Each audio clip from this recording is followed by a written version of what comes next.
Hello, I'm Cameron, and this is a video about social engineering and you. So what is social engineering? Social engineering is the practice of manipulating people through a variety of strategies to accomplish desired actions. In this video, we'll look at ways that people use this to gain your login info or scam you. We'll see some of these strategies on the next slide. So here are some common traits of social engineering.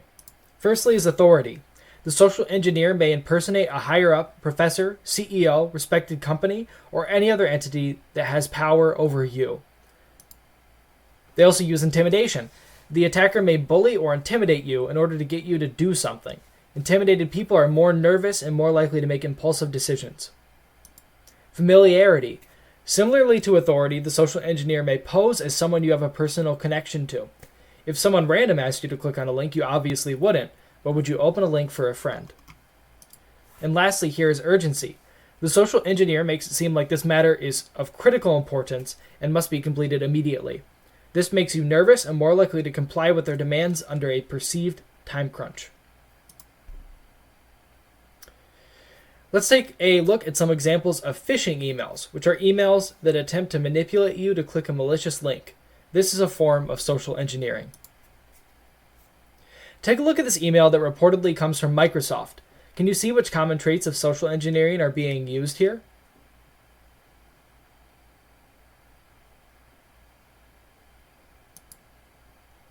First, we can see that they are using authority.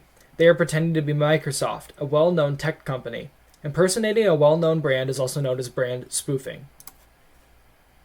We can also see this attacker is using urgency. Warning you that this is of high severity encourages you to take action immediately by pressing the button which takes you to the malicious link. How can we avoid this? Firstly, if an email encourages you to take immediate action, slow down. You have time to think.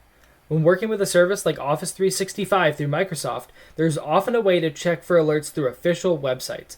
Do this instead of clicking on email links. Let's take a look at this malicious email spoofing Credit Karma. Is this email using familiarity, urgency, intimidation, or authority?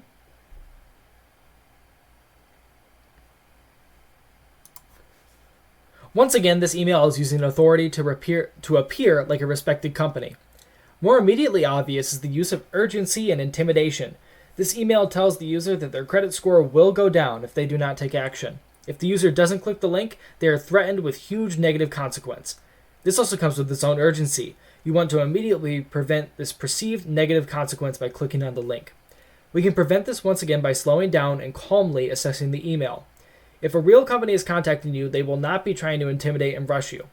We can also use the same method from the fake Microsoft email. Use official channels through the Credit Karma website to avoid clicking on suspicious links in emails at all.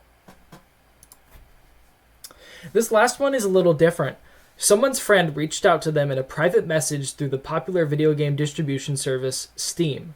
This link reports to be a gift for the victim. What has happened here is that a hacker has gained control of the victim's friend's account. This way, they can impersonate a friend and send a link. Later in this conversation, you can see that the friend later gains back control of this account. What common trait of social engineering does this attack use?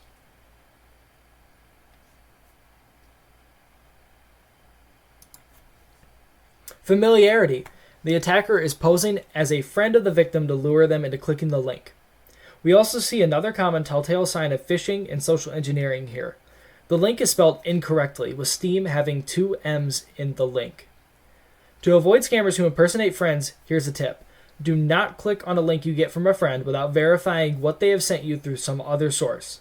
In this example, you could text or call your friend using their phone number to ask, "Hey, did you send me a link through Steam?" When they say no, you know their Steam account is compromised and not to click on the link. Thank you for watching. I hope this video made you a little more informed about social engineering and phishing. Stay safe.